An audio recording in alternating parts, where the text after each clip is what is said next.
당신들은 대체 누구요? 가을 햇살이 내리쬐는 묘지. 정장을 입은 남자가 떨리는 목소리로 외쳤습니다. 그의 앞에는 한 여자와 3명의 아이들이 서 있었죠. 새 살배기 새쌍둥이. 그런데 아이들의 얼굴을 본 순간 남자의 숨이 멎었습니다.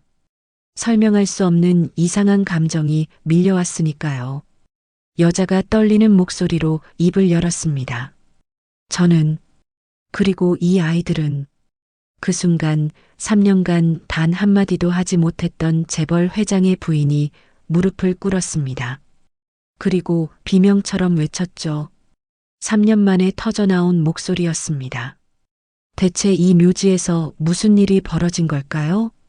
사연 시작 전에 구독과 좋아요 부탁드립니다. 뉴욕의 어느 장학재단 면접장. 하은은 떨리는 손으로 서류를 정리하고 있었습니다. 장학금이 절실했죠.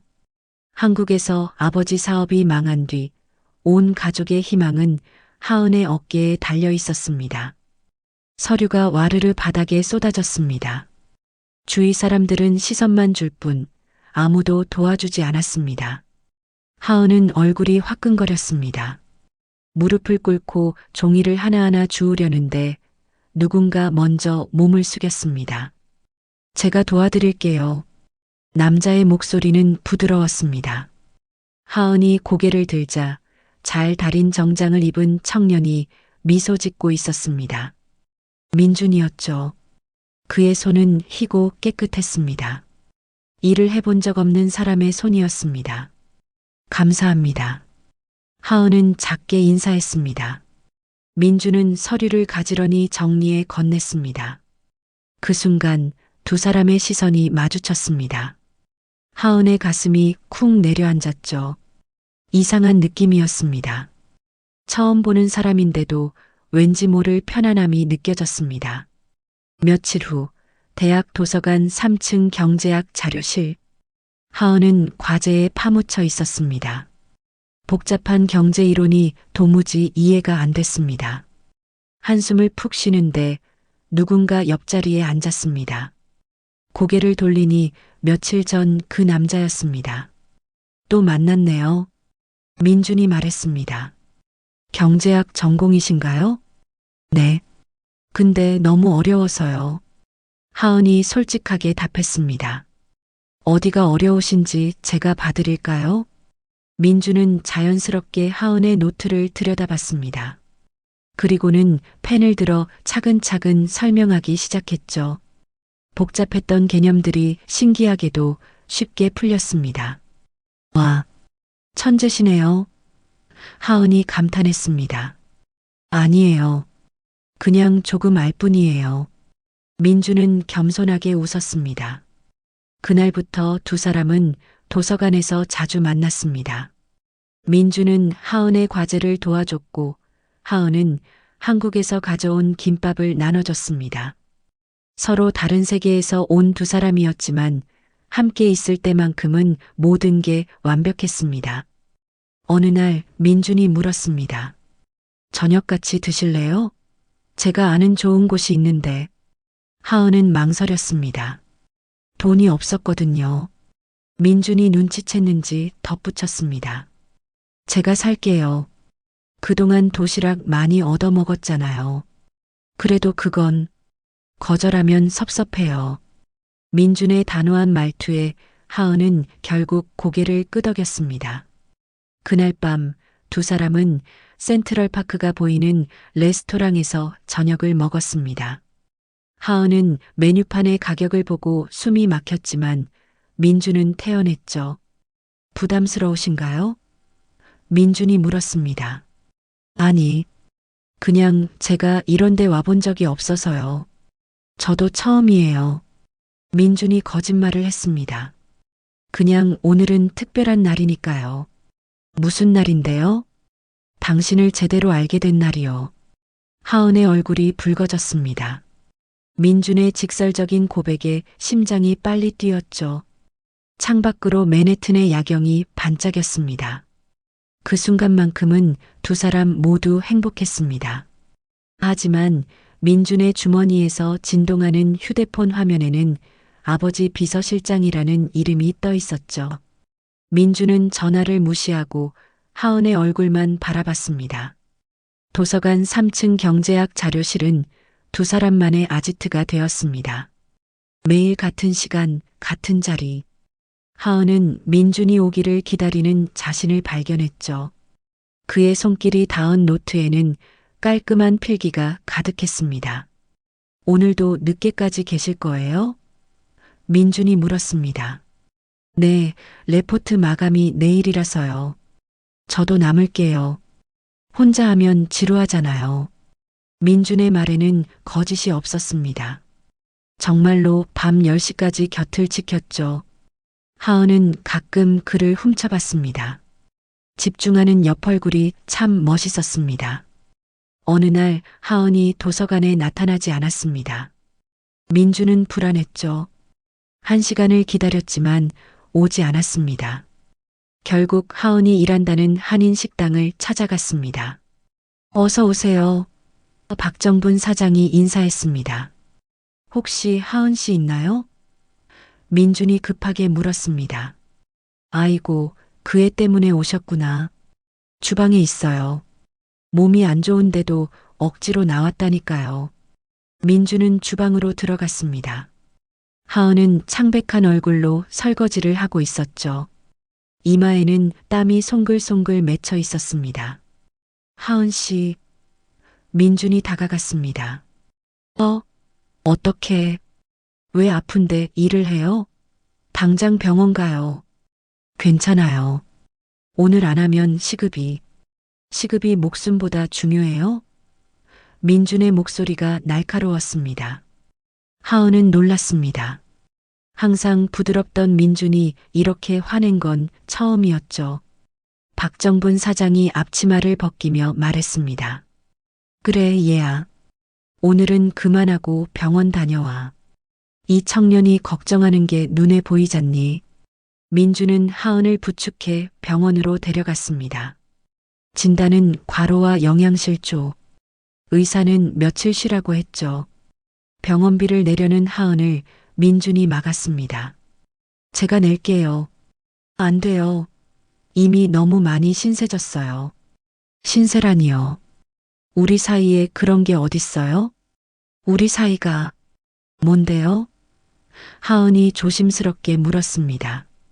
민준은 잠시 말을 멈췄습니다. 그리고는 하은의 눈을 똑바로 봤죠. 아직은 모르겠어요. 하지만 남이 아닌 건 확실해요. 다음 날 민준은 박정분 사장을 따로 만났습니다.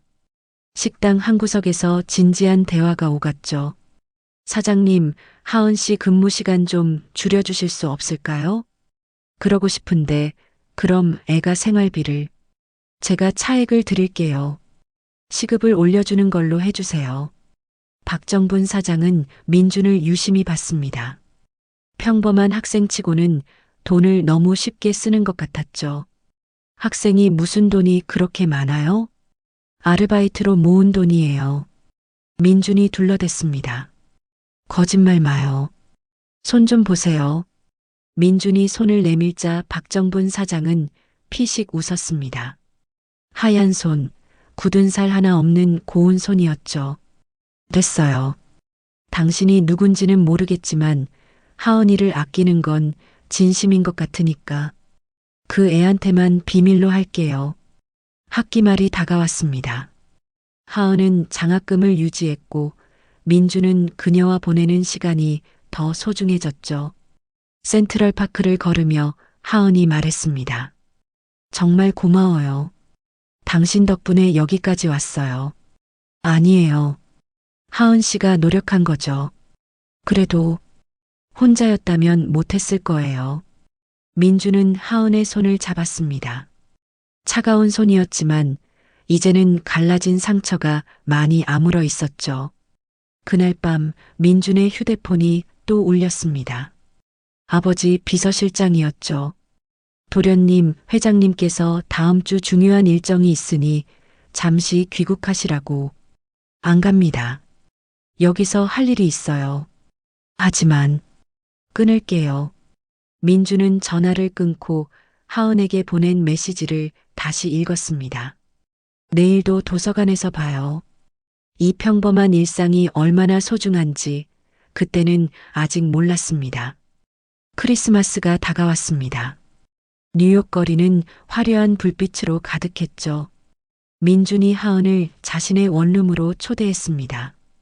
소박하지만 깔끔한 방이었습니다. 비싼 가구는 없었지만 책상 위 노트북은 최신형이었죠. 김치찌개 끓여드릴게요. 하은이 부엌으로 들어갔습니다. 김치찌개요? 재료가 있나요? 어제 한인마트에서 샀어요. 한국 음식 그리워하시는 것 같아서. 민주는 하은을 바라봤습니다. 앞치마를 두르고 능숙하게 요리하는 모습이 예뻤죠. 찌개 냄새가 온 집안을 채웠습니다. 두 사람은 작은 밥상에 마주 앉았습니다. 정말 맛있어요. 민준이 진심으로 말했습니다. 다행이네요. 엄마가 해주던 맛이 날까 싶어서 열심히 했어요. 하은 씨 어머니는 요리 잘하시나 봐요. 네. 아버지 사업 망하고 나서는 음식 장사도 해보셨거든요. 분위기가 무거워졌습니다. 민준이 화제를 돌렸죠. 우리 내년 계획이나 세워요. 뭐 하고 싶어요? 저는 그냥 무사히 졸업하는 거요. 민준 씨는요? 저는 민준이 잠시 망설였습니다. 하은 씨랑 더 많은 시간 보내고 싶어요. 하은의 얼굴이 붉어졌습니다. 창밖으로 눈이 내리기 시작했죠. 식사 후 하은은 소파에서 스르르 잠들었습니다. 민주는 담요를 덮어주고 노트북을 열었습니다. 화면에는 아버지 회사 주가가 떴습니다. 또 올랐네요. 언론에서는 인수합병설이 나돌았죠. 민주는 한숨을 쉬며 노트북을 닫았습니다. 그건 지금 이 순간과는 상관없는 다른 세계의 일이었습니다. 하은의 잠든 얼굴을 보며 다짐했죠. 조금만 더 이대로. 새해가 되었습니다. 박정분 사장의 식당은 한인들로 북적였죠. 민준과 하은도 함께 떡국을 먹었습니다. 두 분 참 잘 어울려요. 박정분 사장이 웃었습니다. 사장님도 새해 복 많이 받으세요. 하은이 인사했습니다. 민준이 잠시 화장실에 가자 박정분 사장이 하은에게 속삭였습니다. 얘야, 저 청년 보통이 아닌 것 같은데? 무슨 말씀이세요? 그냥 뭔가 남다른 품위가 있어. 말투나 행동이 고급스러워. 에이, 그냥 공부 잘하는 학생이에요. 하은이 웃으며 부인했습니다. 며칠 후 민주는 교수님 연구실에서 조교 일을 시작했습니다. 하은에게는 생활비를 벌기 위해서라고 했지만 사실은 하은과의 시간을 정당화하기 위해서였죠.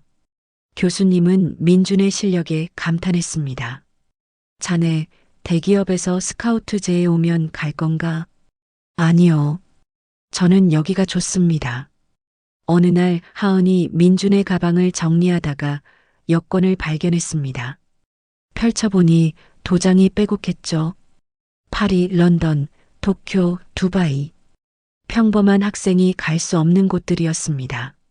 이게 하은이 중얼거렸습니다. 그때 민준이 들어왔습니다. 하은은 황급히 여권을 가방에 넣었죠. 뭐 하세요?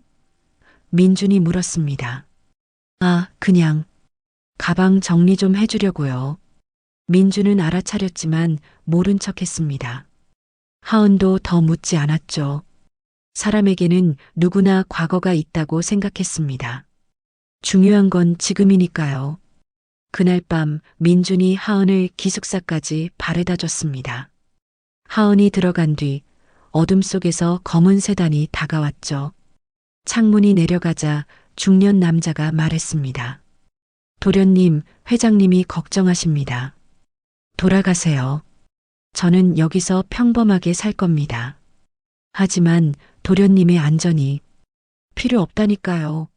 제발 그냥 놔두세요. 민준의 단호한 거절에 경호원은 한숨을 쉬었습니다. 알겠습니다. 멀리서 지켜보겠습니다. 검은 세단이 사라지고 민주는 하은이 있는 기숙사를 올려다봤습니다. 불 꺼진 창문 너머로 그녀가 있겠죠. 평범한 사랑, 평범한 일상. 그게 전부였습니다. 3월의 봄바람이 불던 날이었습니다. 하은은 경제학 수업을 듣다가 갑자기 어지럼증을 느꼈습니다. 교실이 빙빙 도는 것 같았죠. 옆에 앉은 민준이 재빨리 하은을 부축했습니다. 괜찮아요? 민준의 목소리에 불안이 가득했습니다. 잠깐만. 좀 어지러워서. 민준은 하은을 보건실로 데려갔습니다. 간호사가 몇 가지 질문을 했죠. 혹시 임신 가능성이 있나요? 아니요. 그럴 리가. 하은이 당황했습니다. 하지만 불안한 마음에 두 사람은 병원으로 향했습니다. 민주는 대기실에서 초조하게 발을 동동 굴렀죠. 1시간이 영원처럼 느껴졌습니다. 드디어 하은이 나왔습니다. 얼굴이 창백했죠. 손에는 초음파 사진이 들려 있었습니다. 민준 씨. 하은의 목소리가 떨렸습니다. 왜요? 무슨 일이에요? 새쌍둥이래요. 뭐라고요? 민주는 귀를 의심했습니다. 하은이 초음파 사진을 보여줬죠. 의사가 동그라미를 3개 그려놓았습니다. 민준의 다리에 힘이 풀렸습니다. 병원복도 벤치에 털썩 주저앉았죠. 미안해요. 하은이 울먹였습니다. 저도 어떻게 된 건지. 미안하긴요. 이게 왜 하은 씨 잘못이에요? 민준이 하은의 손을 꽉 잡았습니다. 그래도 새쌍둥이라니. 어떻게 키워요? 우리가 키우죠. 당연히. 민준의 단호한 말에 하은은 눈물을 터뜨렸습니다. 민준도 하은을 안으며 울었죠. 기쁨과 두려움이 뒤섞인 눈물이었습니다. 공원 벤치에 앉아 두 사람은 한참 동안 말이 없었습니다. 봄꽃이 피어 있었지만 눈에 들어오지 않았죠. 부모님께 뭐라고 하죠? 하은이 걱정스럽게 물었습니다. 제가 직접 찾아뵙고 허락받을게요. 당당하게. 정말요? 저 때문에 힘들어질 텐데. 하은 씨 때문이 아니에요. 우리 때문이죠. 우리 아이들이잖아요. 그날 저녁 두 사람은 박정분 사장의 식당에 갔습니다. 하은이 임신 사실을 털어놓자 박정분 사장은 놀라면서도 기뻐했죠. 아이고, 축하해. 근데 새쌍둥이라니 정말 복 받았구나. 사장님, 저 어떻게 해야 할지 모르겠어요. 하은이 솔직하게 말했습니다. 뭘 어떻게 해? 낳아서 잘 키우는 거지. 내가 도와줄게. 민준이 식당에 들어왔을 때 박정분 사장이 그를 따로 불렀습니다. 이제 애가 셋이야. 책임질 준비 됐어? 당연하죠. 민준이 자신 있게 답했습니다. 말은 쉽지. 애 키우는 게 얼마나 힘든데. 알아요. 그래도 하은 씨랑 함께라면 할 수 있어요.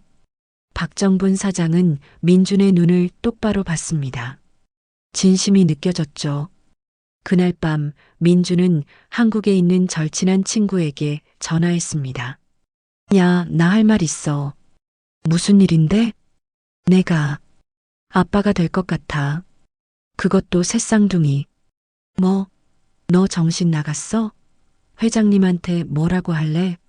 모르겠어. 하지만 이번에는 내 방식대로 살 거야. 친구의 한숨소리가 들렸습니다. 하지만 민주는 확고했죠. 다음 날부터 하은은 입덕과 싸우며 학교에 다녔습니다.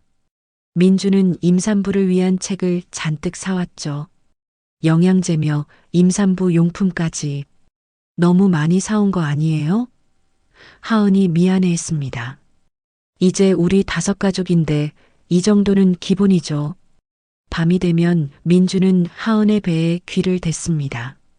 아직 아무 소리도 들리지 않았지만 그 안에 새 생명이 자라고 있다는 게 신기했죠. 얘들아, 아빠야. 엄마 힘들게 하지 말고 건강하게만 자라. 하은은 민준의 머리를 쓰다듬으며 생각했습니다. 이 사람이라면 믿고 의지할 수 있겠다고.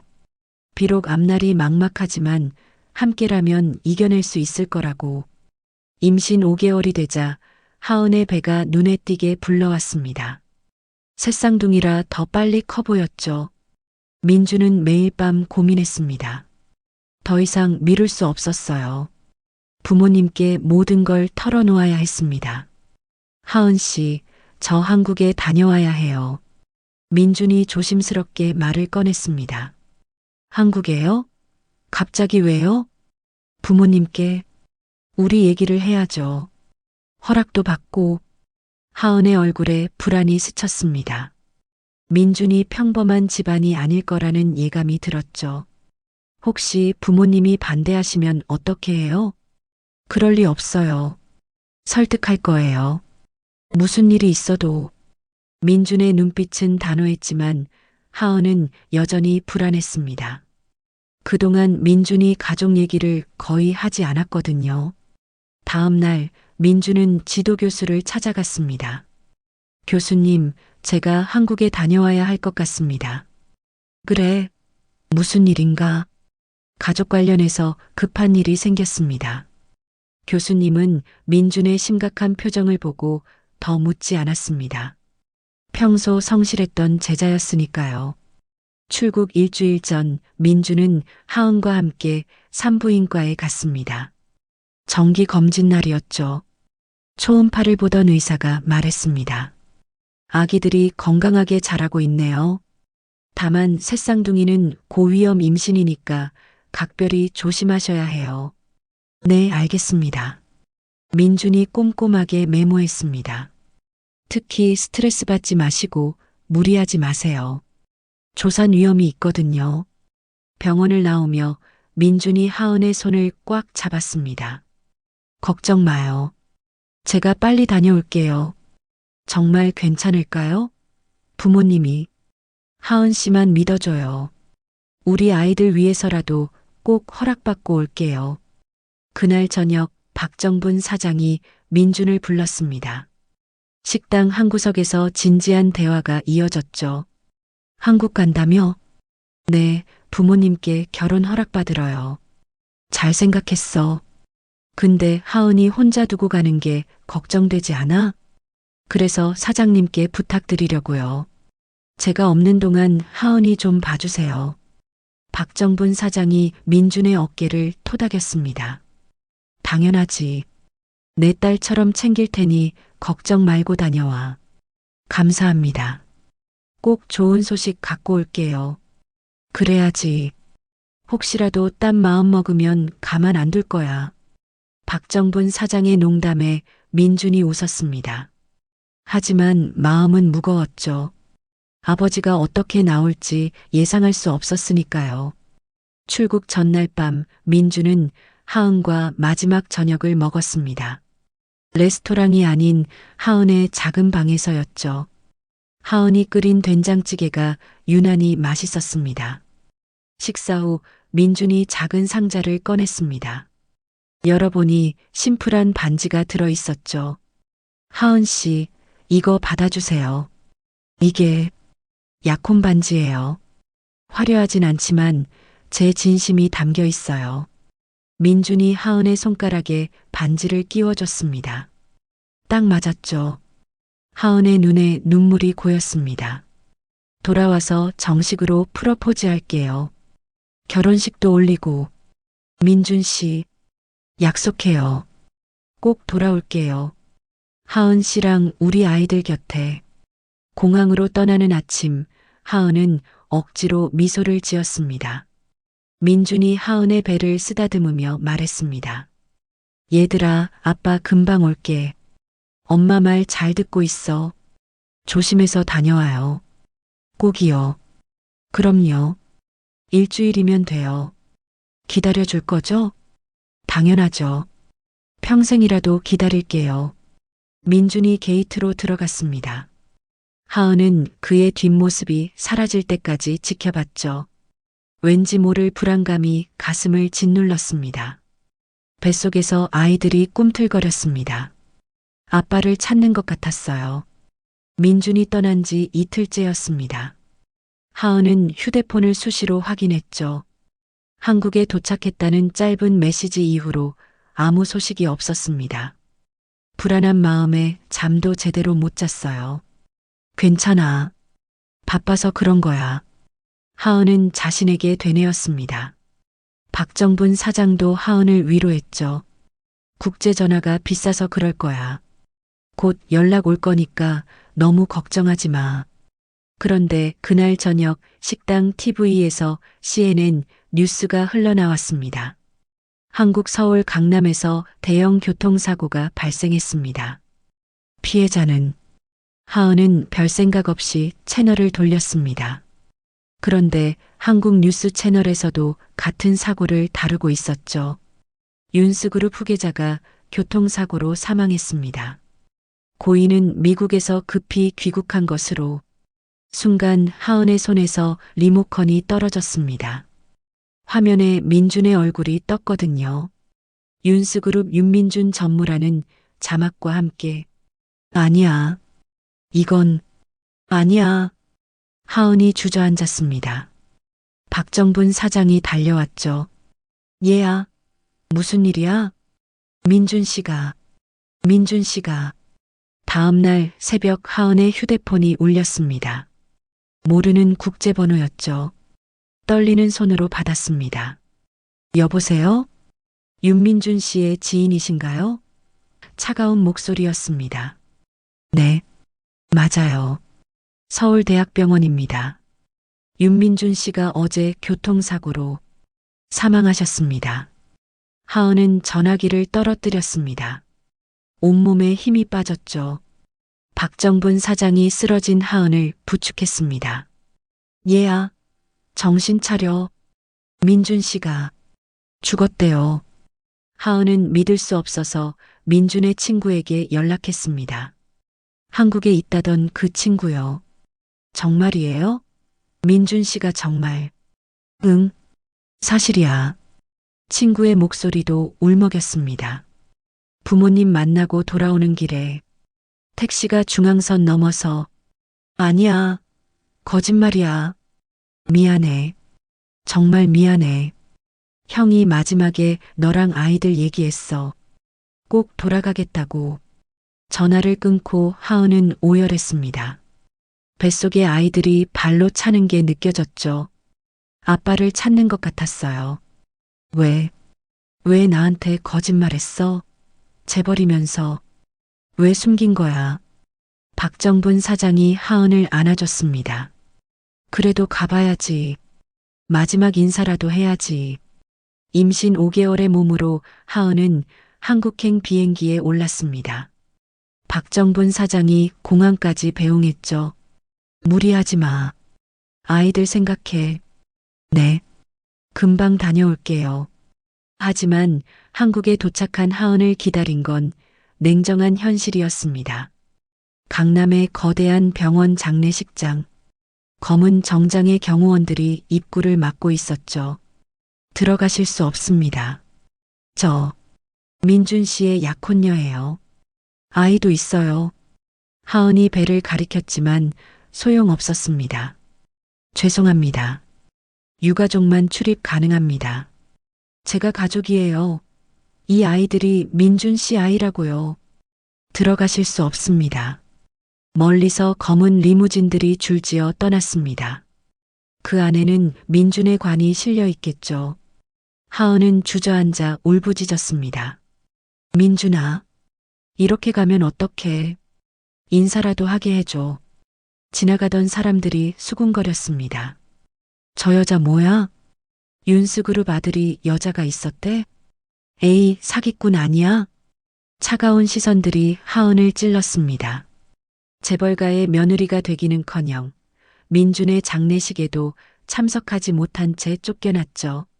하은은 비틀거리며 병원을 나왔습니다. 민준이 정말로 떠났다는 게 실감났어요. 영원히.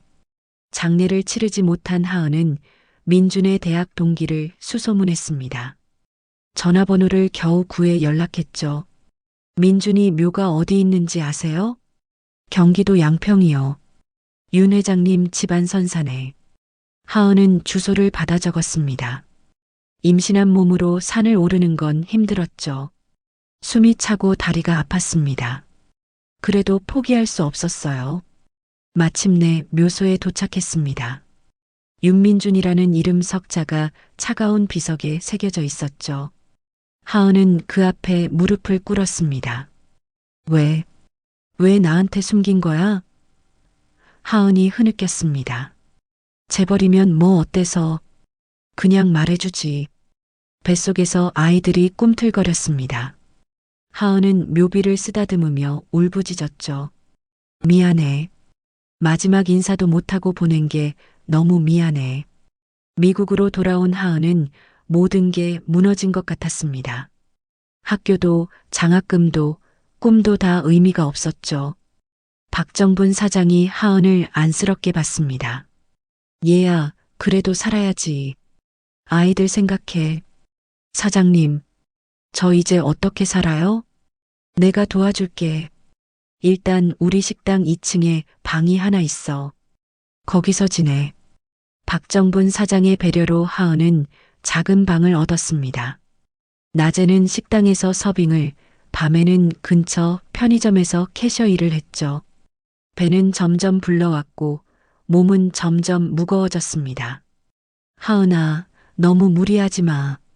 박정분 사장이 걱정했습니다. 괜찮아요. 돈 모아야 해요. 애가 셋인데. 어느 날 밤 하은이 편의점에서 일하다가 쓰러졌습니다. 급히 병원으로 실려갔죠. 과로와 영양실조예요. 이러다 조산할 수 있어요. 의사가 경고했습니다. 하지만 일을 안 하면 목숨이 더 중요해요. 당신도 아이들도. 병원비조차 없던 하은은 다음날 다시 일터로 나갔습니다. 박정분 사장이 아무리 말려도 소용없었죠. 하은은 민준과의 추억이 담긴 물건들을 하나씩 정리했습니다. 도서관에서 함께 쓰던 노트, 민준이 사준 임신 관련 책들.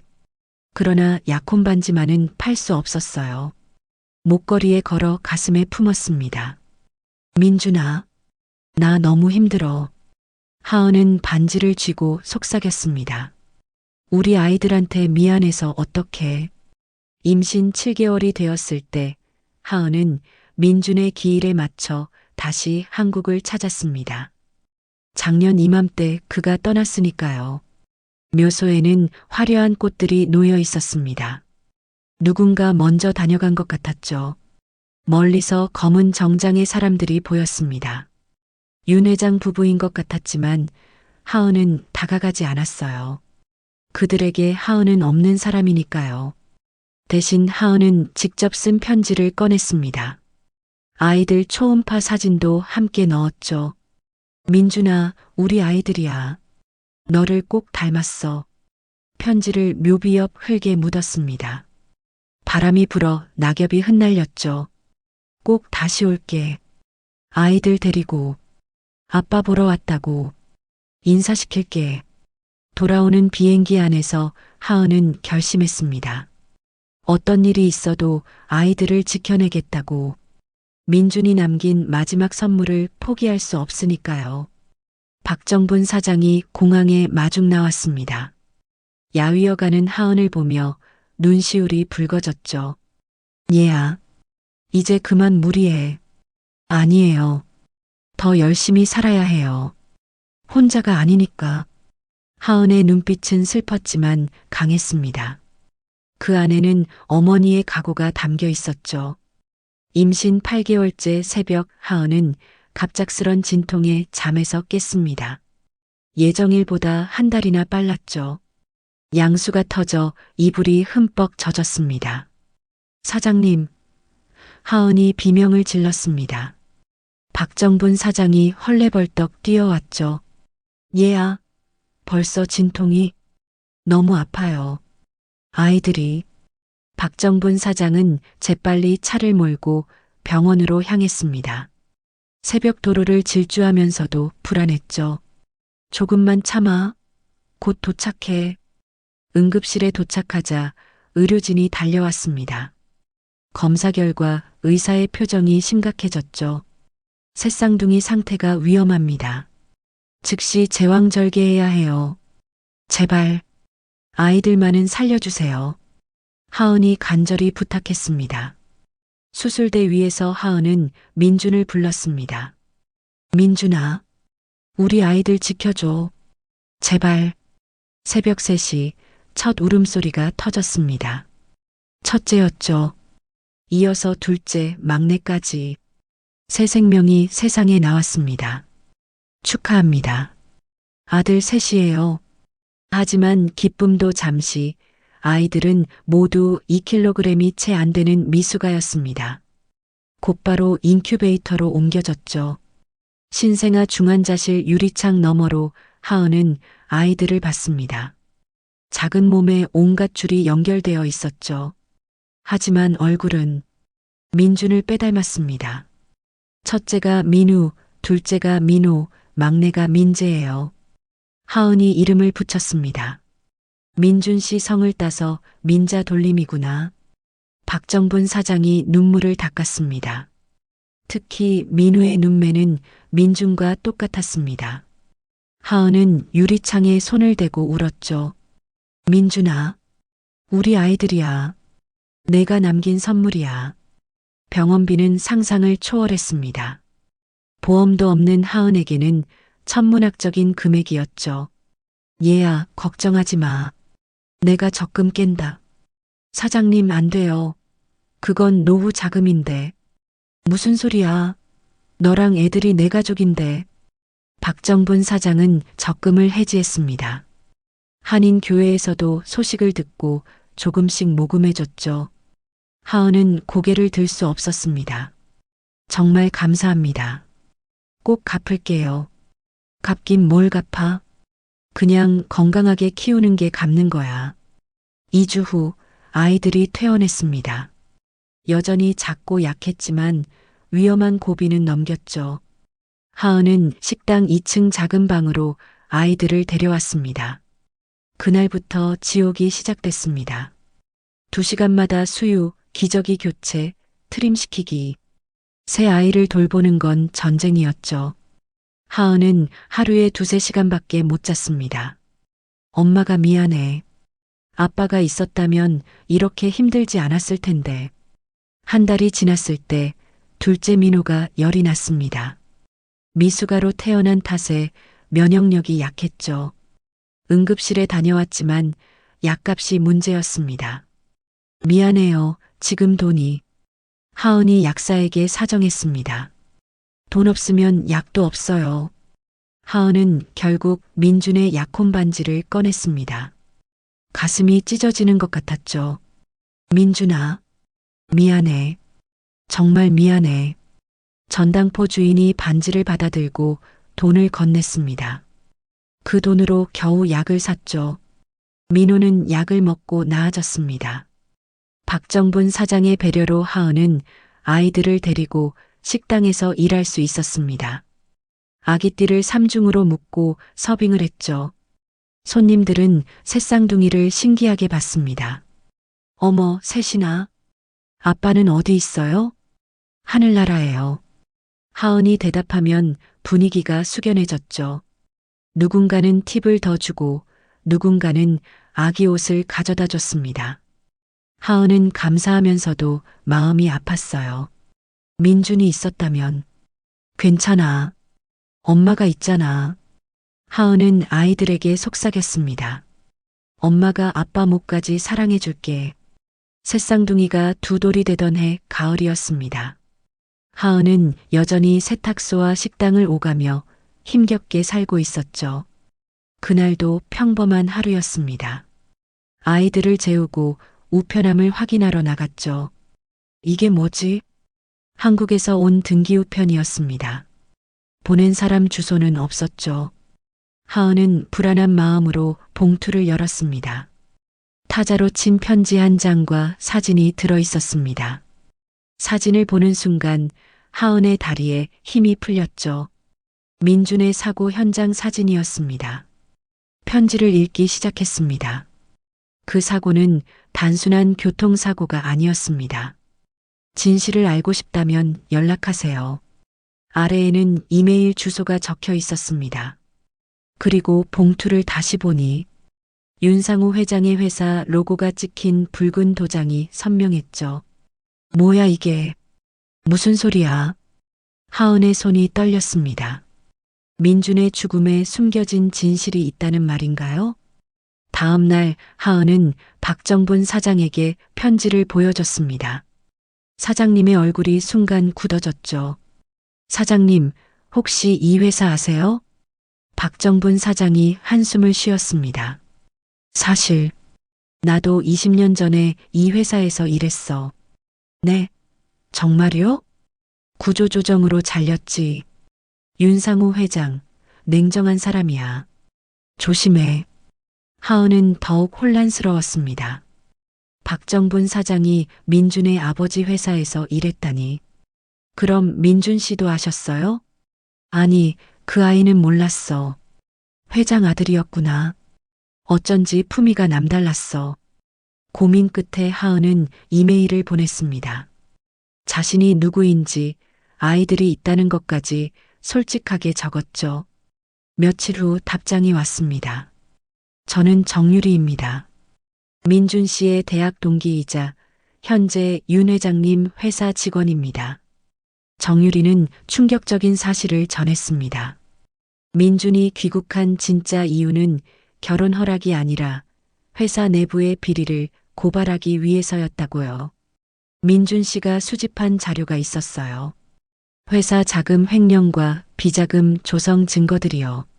하지만 고발하기 전에 하은은 메일을 읽다가 눈물을 흘렸습니다. 민준이 그런 위험한 일을 하고 있었다니. 그럼 누군가 일부러. 확실하진 않아요. 하지만 사고 직후 모든 자료가 사라졌어요. CCTV도 삭제됐고요. 정유리는 또 다른 비밀을 털어놨습니다. 사실 그동안 익명으로 돈을 보낸 사람이 저예요. 네, 그 $5,000가 민준 씨가 부탁했어요. 혹시 자신에게 무슨 일이 생기면 당신과 아이들을 도와달라고. 하은은 흐느꼈습니다. 민준이 끝까지 자신들을 생각했다는 게 가슴이 미어졌죠. 이제는 더 숨어서 도울 수 없어요. 회사 내부가 수상해요. 누군가 3년 전 일을 다시 조사하고 있어요. 왜 지금 와서? 윤 회장님이 최근 이상해지셨어요. 아들 죽음에 의문을 품기 시작한 것 같아요. 하은은 혼란스러웠습니다. 그동안 자신을 외면했던 민준의 부모가 이제 와서 진실을 찾는다니. 제가 뭘 해야 하나요? 일단 조심하세요. 그리고 민준 씨가 남긴 게 하나 더 있어요. USB인데 아직은 때가 아닌 것 같아요. 편지를 다 읽은 하은은 주저앉았습니다. 민준의 죽음이 단순한 사고가 아니었다면 그를 죽인 사람이 아직도 어딘가에 있다는 말인가요? 민준아, 대체 무슨 일이 있었던 거야? 창밖에서 아이들의 웃음소리가 들렸습니다. 하은은 눈물을 닦고 일어났죠. 이제는 진실을 밝혀야 할 때였습니다. 아이들을 위해서라도. 한국 서울 윤스그룹 본사 최상층. 윤상호 회장의 집무실은 무거운 침묵에 잠겨 있었습니다. 법무팀장 차도윤 변호사가 심각한 표정으로 보고서를 펼쳤죠. 회장님, 3년 전 민준 전무님 사고 관련 자료를 재검토했습니다. 그래서 이상한 점을 발견했습니다. 사고 차량의 블랙박스 영상이 경찰 서버에서 삭제되어 있습니다. 윤상호 회장의 눈빛이 날카로워졌습니다. 삭제? 누가 감히? 그뿐이 아닙니다. 민준 전무님이 사고 당일 내부 감사팀에 제출하려던 자료도 사라졌습니다. 무슨 자료? 정확히는 모르지만 회사 비리 관련 문건이었을 가능성이 높습니다. 윤상호 회장은 주먹을 쥐었습니다. 아들이 왜 그렇게 급히 귀국했는지 이제야 의문이 들었죠. 계속 조사해. 끝까지 파헤쳐? 네, 알겠습니다. 한편 미국에서는 정유리가 하은과 비밀리에 연락을 이어가고 있었습니다. 암호화된 이메일로 조심스럽게 정보를 주고받았죠. 하은 씨, 회사 내부가 심상치 않아요. 무슨 일이 있나요? 누군가 3년 전 자료를 뒤지고 있어요. 민준 씨 사고 관련해서요. 정유리는 또 다른 비밀을 털어놨습니다. 사실 민준 씨가 저에게 USB를 맡겼어요. 혹시를 대비해서요. USB요? 뭐가 들어있나요? 아직 확인 못했어요. 때가 되면 열어보라고. 지금은 아닌 것 같아요. 하은은 답답했지만 기다릴 수밖에 없었습니다. 서울의 대저택. 정미영 여사는 3년째 말을 하지 않고 있었습니다. 아들을 잃은 충격으로 실어증에 걸린 거죠. 윤상호 회장은 매일 밤 아내 곁에 앉았습니다. 여보, 민준이가 왜 그렇게 급하게 나갔을까? 뭐가 그리 급했을까? 정미영 여사는 대답 대신 눈물만 흘렸습니다. 이제야 의심이 돼. 우리 아들 죽음이 단순한 사고가 아닐 수도. 차도윤 변호사는 독자적으로 조사를 시작했습니다. 사고 당시 CCTV, 목격자 진술, 민준의 동선. 하나하나 추적했죠. 이상하네. 왜 평소와 다른 길로 갔을까? 조사 과정에서 놀라운 사실을 발견했습니다. 민준이 사고 직전 여러 사람에게 문자를 보냈다는 거예요. 임신한 약혼녀가 있습니다. 혹시 제게 무슨 일이 생기면 차도윤은 충격을 받았습니다. 민준에게 숨겨진 가족이 있었다니. 이걸 회장님께 보고해야 하나? 고민하던 차도윤은 일단 더 조사하기로 했습니다. 그 약혼녀가 누구인지, 아이는 태어났는지. 미국에서 박정분 사장은 하은을 불렀습니다. 얘야, 너무 깊이 파고들지 마. 사장님? 재벌가 일은 우리 같은 서민이 상상할 수 없을 만큼 복잡해. 위험할 수도 있어. 하지만 진실을 알아야. 진실? 진실을 안다고 민준이가 돌아오니? 박정분 사장의 말이 가슴을 찔렀습니다. 하지만 하은은 포기할 수 없었죠. 아이들에게 아빠의 진짜 이야기를 들려주고 싶어요. 비겁하게 숨어 살 순 없어요. 그래. 내 마음 알아. 하지만 조심해. 아이들은 엄마가 필요해. 그날 밤 하은은 민준의 사진을 보며 결심했습니다. 민준아, 누가 너를 죽였는지 꼭 밝혀낼게. 우리 아이들을 위해서라도. 창밖에는 비가 내리고 있었습니다. 마치 하늘도 함께 우는 것 같았죠. 하은은 몰랐습니다. 지금 이 순간 한국에서도 누군가 똑같은 결심을 하고 있다는 걸. 새쌍둥이가 3살이 되었습니다. 말문이 트인 아이들은 이제 제법 말도 잘하고 뛰어다니기도 했죠. 하지만 그만큼 아빠를 찾는 횟수도 늘어났습니다. 엄마, 아빠는? 민우가 또 물었습니다. 하늘나라에 있어. 왜 안 와? 아빠는 별이 됐거든. 첫째 민우는 특히 예민했습니다. 놀이터에서 다른 아이들이 아빠와 노는 걸 보면 울음을 터뜨렸죠.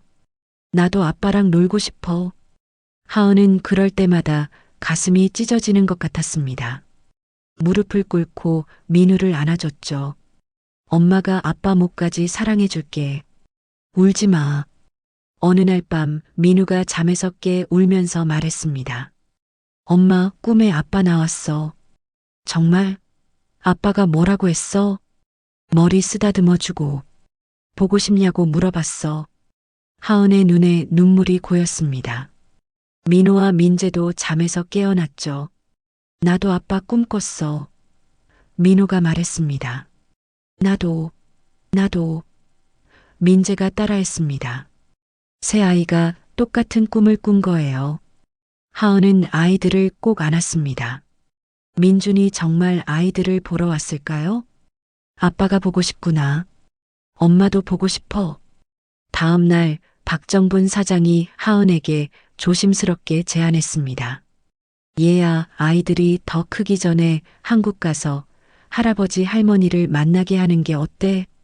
그 사람들이 우리를 받아줄까요? 하은이 망설였습니다. 모르지. 하지만 아이들에겐 가족이잖아. 저를 쫓아냈어요. 장례식장에서. 그래도 지금은 다를 수도 있어. 시간이 흘렀으니까. 하은은 고민했습니다. 민준의 부모가 자신들을 인정할 리 없다고 생각했죠. 게다가 위험할 수도 있었습니다. 그때 정유리에게서 급한 이메일이 왔습니다. 하은 씨, 긴급 상황이에요. 무슨 일이에요?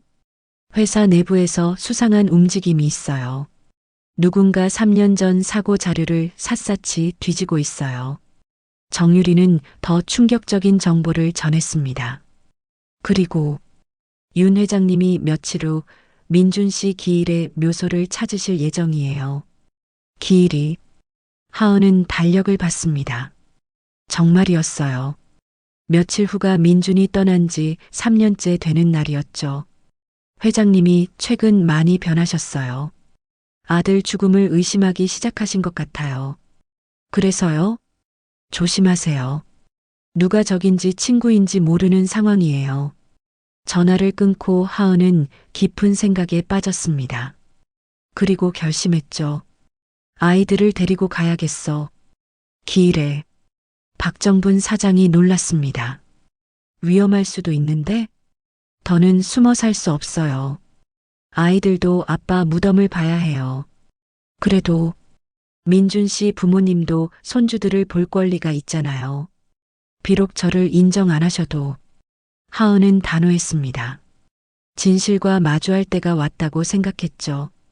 비행기 표를 예약하면서 하은은 민준의 사진을 봤습니다. 이제 당신 부모님을 만나러 가요. 우리 아이들 소개하러. 민우가 다가와 사진을 가리켰습니다. 아빠? 응, 아빠야. 우리 아빠 무덤 보러 갈 거야. 진짜? 아빠 만날 수 있어? 아빠는 못 만나. 하지만 아빠가 잠든 곳은 볼 수 있어. 새 아이는 잘 이해하지 못했지만 한국 간다는 말에 신났습니다. 하은은 아이들을 보며 불안했지만 이제는 정면 돌파할 때라고 생각했죠. 민준아, 우리가 가고 있어. 당신이 그토록 사랑한 부모님께. 가을 햇살이 따사로운 오후였습니다. 하은은 새쌍둥이의 손을 꼭 잡고 산길을 올랐죠. 아이들은 처음 보는 한국의 산이 신기했는지 이리저리 뛰어다녔습니다. 엄마, 여기가 아빠 있는 곳이야? 민우가 물었습니다. 응, 조금만 더 가면 돼. 산길은 가팔랐지만 아이들은 씩씩하게 올라갔습니다. 드디어 묘소가 보이기 시작했죠. 그런데 검은 정장을 입은 사람들이 묘비 앞에 서 있었습니다. 하은의 발걸음이 멈췄어요. 저 사람들, 윤상호 회장과 정미영 여사였습니다. 정미영은 묘비를 쓰다듬으며 소리 없이 울고 있었죠. 3년째 말을 하지 못하는 그녀의 어깨가 들썩였습니다. 그때 아이들의 웃음소리가 울려 퍼졌습니다. 민재가 나뭇잎을 던지며 장난치고 있었거든요. 아, 민재야. 민호가 따라 뛰었습니다. 윤상우 부부가 소리를 듣고 돌아봤습니다. 그리고 그 자리에 얼어붙었죠. 새 아이의 얼굴이 민준을 너무나 닮아 있었으니까요. 첫째 민우가 먼저 다가갔습니다. 그리고 정미영 여사의 치마를 잡았죠. 아줌마, 왜 울어요? 아파요? 순간 정미영의 입에서 신음소리가 새어나왔습니다. 응. 3년 만에 처음으로 내는 소리였습니다. 정미영은 무릎을 꿇고 민우를 바라봤죠. 민준과 똑같은 눈매, 똑같은 코, 똑같은 입술. 민. 정미영의 입이 떨렸습니다. 말하려고 애쓰는 게 보였죠. 윤상우 회장이 하은을 보며 날카롭게 물었습니다. 당신은 누구요? 이 아이들은 하은은 떨리는 목소리로 대답했습니다. 저는 민준 씨의 약혼녀였어요. 그리고 이 아이들은 뭐라고? 윤상호의 눈이 커졌습니다. 민준 씨의 아들들이에요. 새쌍둥이에요.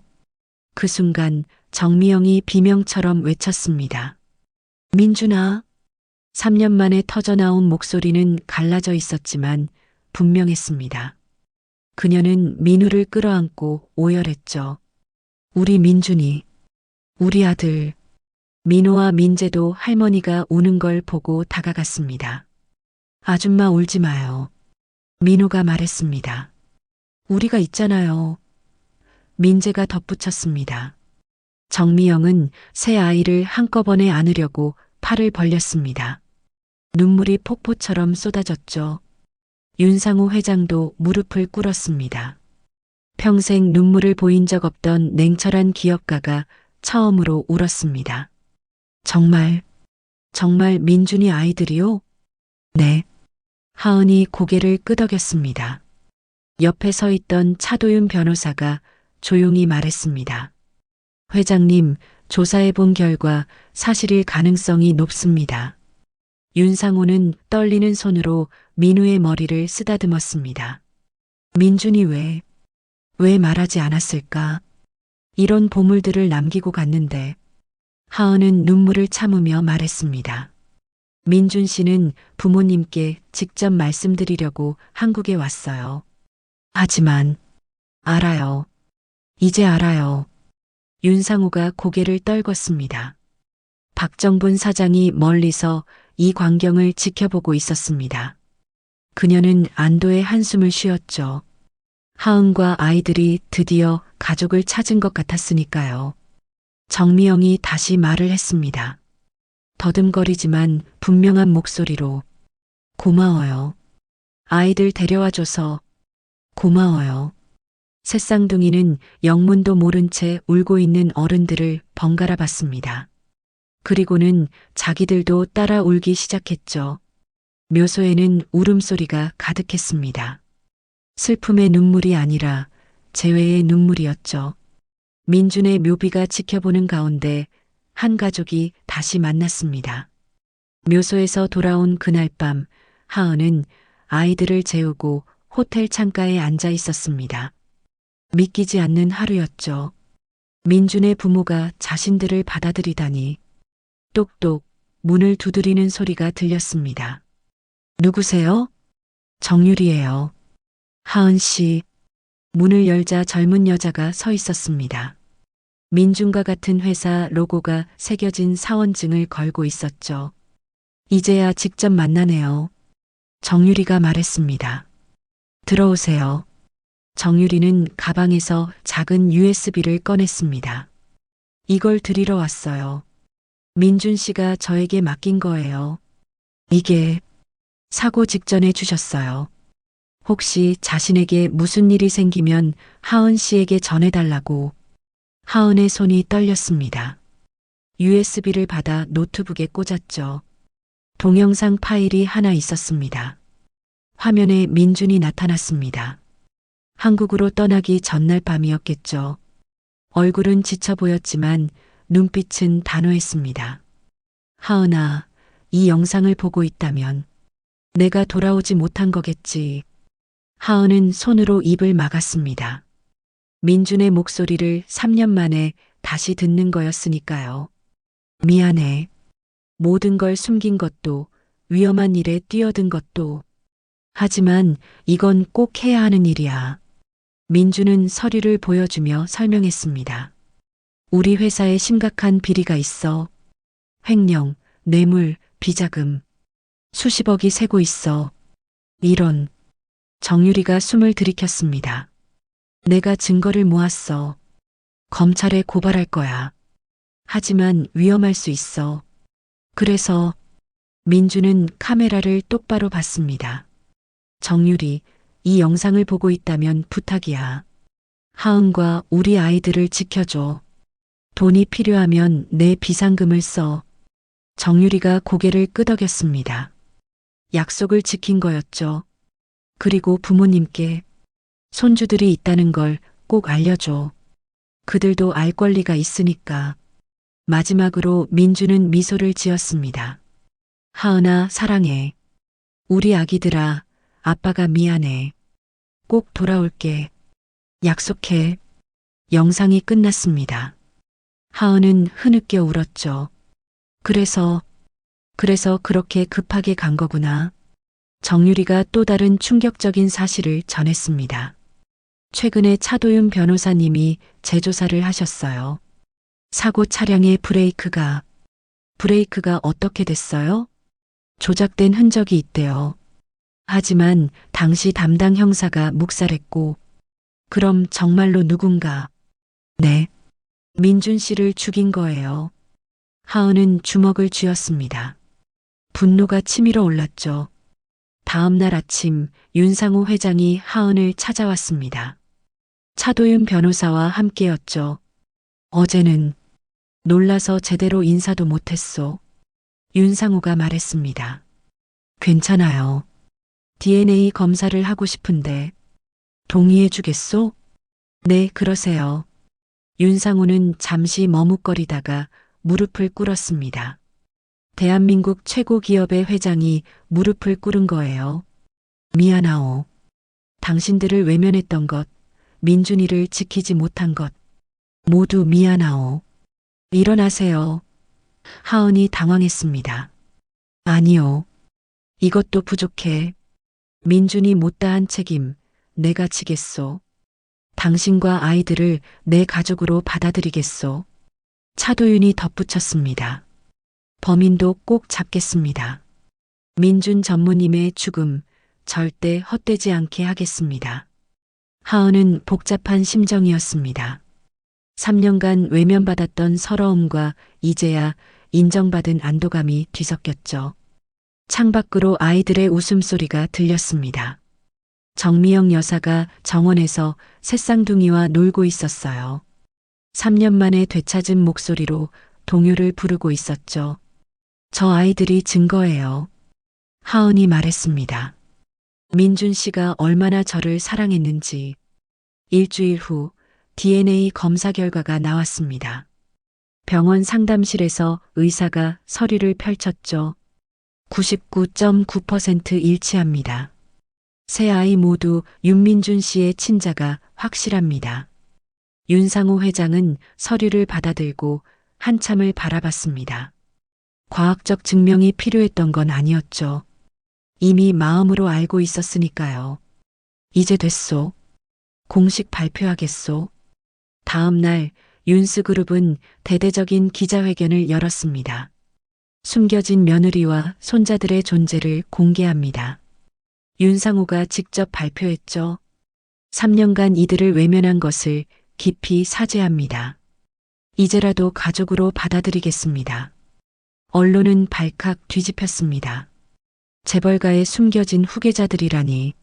하지만 더 충격적인 발표가 이어졌죠. 차도윤 변호사가 조사 결과를 공개했습니다. 민준 전무의 죽음은 단순 교통사고가 아니었습니다. 회사 비리를 은폐하려는 세력의 계획적 범행이었습니다. 증거가 있습니까?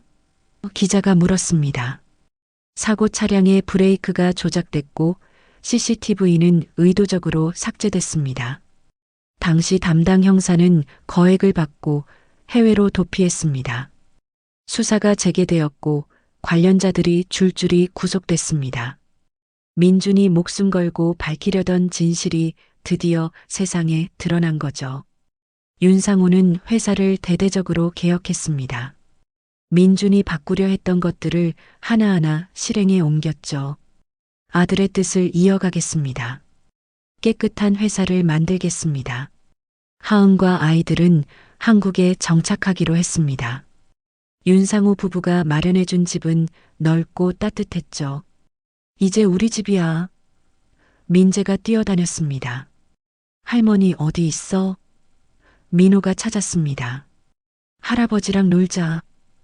민우가 졸랐습니다. 정미영 여사는 완전히 회복됐습니다. 매일 아이들과 놀아주며 못다한 사랑을 쏟았죠. 우리 강아지들 할머니가 동화책 읽어줄까? 네. 세 아이가 함께 대답했습니다. 박정분 사장도 한국으로 초청받았습니다. VIP 대접을 받으며 윤 회장 부부를 만났죠. 정말 고맙습니다. 하은이와 아이들을 지켜주셔서. 아니에요. 그 애들이 제 가족이었어요. 정유리도 이제는 떳떳했습니다. 더 이상 숨어서 도울 필요가 없었으니까요.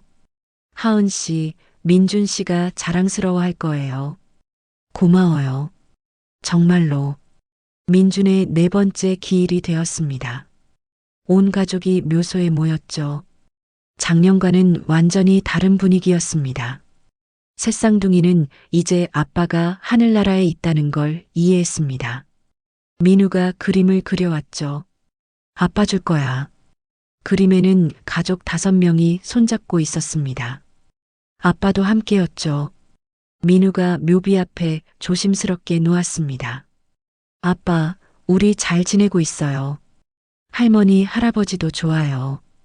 하은이 묘비를 쓰다듬으며 속삭였습니다. 민준아, 당신의 사랑이 우리를 여기까지 오게 했어요. 고마워요. 저녁 노을이 묘소를 붉게 물들였습니다. 바람이 불어 나뭇잎들이 춤을 췄죠. 마치 민준이 대답하는 것 같았습니다. 윤상우가 하은에게 말했습니다. 이제 당신이 우리 회사 이사가 되어주시오. 민준이 못다한 일을 함께 해주시오. 저는 그런 그릇이 아이들이 커서 아버지의 회사를 물려받을 때까지 당신이 지켜주시오. 하은은 고개를 끄덕였습니다. 민준을 위해서, 아이들을 위해서. 돌아가는 길 민재가 물었습니다. 엄마, 아빠는 우리 안 외로워? 아니야. 아빠는 항상 우리 마음속에 있어. 영원히. 새 아이는 고개를 끄덕였습니다. 그들에겐 이제 든든한 가족이 있었으니까요. 민준이 남긴 가장 큰 선물이었죠. 사랑은 죽음보다 강했습니다.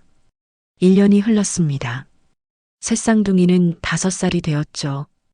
유치원에 다니기 시작했고 한글도 제법 읽을 수 있게 되었습니다. 엄마, 오늘 유치원에서 가족 그림 그렸어. 민우가 자랑했습니다. 어디 보자. 그림에는 7명이 있었습니다. 엄마, 새 아들, 할머니, 할아버지, 그리고 하늘의 별이 된 아빠. 아빠는 별이야. 제일 밝은 별. 민우가 설명했습니다. 맞아. 우리 지켜보는 별. 민재가 덧붙였습니다. 하은은 미소 지었습니다. 아이들이 아빠의 부재를 자연스럽게 받아들이고 있었죠. 윤수그룹 본사. 하은은 이사실에서 서류를 검토하고 있었습니다. 민준이 꿈꾸던 투명한 경영을 실현하기 위해 노력 중이었죠. 이사님, 회장님이 찾으십니다. 비서가 알렸습니다. 윤상호의 집무실로 들어가니 그가 따뜻한 미소로 맞았습니다. 하은 씨, 아니, 이제는 며느리라고 불러야겠지. 아버님, 내년에 민준이 장학재단을 만들려고 하오. 어려운 학생들을 돕는 거요. 하은의 눈이 반짝였습니다. 민준도 그런 걸 원했을 거예요.